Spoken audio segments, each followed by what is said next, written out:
Every year we have a seder of Pesach, which commemorates leaving Egypt. The very first seder that ever took place also commemorated leaving Egypt, but in a very strange way. It took place the night before they left. Just like us, they ate matzah. Just like us, they ate maror. Just like us, they commemorated leaving.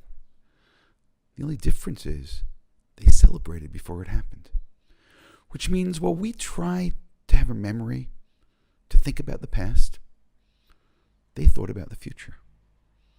And it's those thoughts which are really the secret of what Pesach is all about. If we pay attention carefully, we'll note that the seder itself is divided into two parts. Really the part before the meal and after the meal. The part before the meal, we go into the past. We go into slavery. We imagine slavery. We see ourselves as if we were them, those people who were still slaves in Egypt. Then after the meal, we begin to imagine about the future. We don't realize sometimes is their entire seder was about imagining the future, believing in the future, believing that they would be free.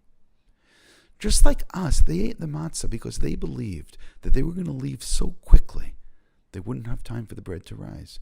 And yes, if you read the text, not even carefully, you'll see they were told 2 weeks before to prepare the matzah. But the matzah they ate was the same matzah that we eat, a matzah which symbolized redemption. Not just redemption, a sudden, dramatic, quick redemption. And just like that, they were going to be free. There's a beautiful teaching which is found in a book called the Targum Yonaton. Some call it the Targum Pseudo Yonaton. And he says this in chapter 19.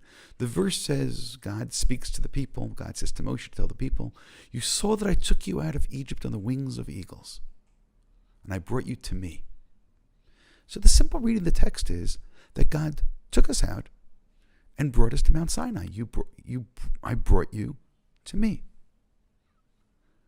The Targum there says that on that night, on Pesach night, God put them on the wings of eagles and flew them to the land of Israel, flew them to the Temple Mount, flew them to the Beit Hamikdash, and they celebrated Pesach in the Beit Hamikdash.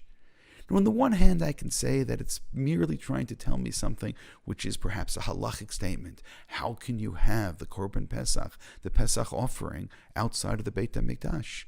But that's not the teaching. That's not what it's coming to tell us. It's coming to tell us not historically what happened, but it's coming to tell us what they felt.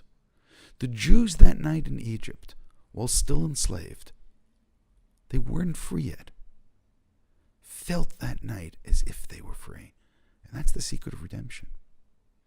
In their minds, they were free. That's the secret of the redemption. That's what the Targum's trying to tell us. They felt as if they were sitting in their own land. They felt as if they were sitting with their families in Jerusalem. That's how free they felt. So our job on Pesach is to do exactly the same thing. To use our imaginations.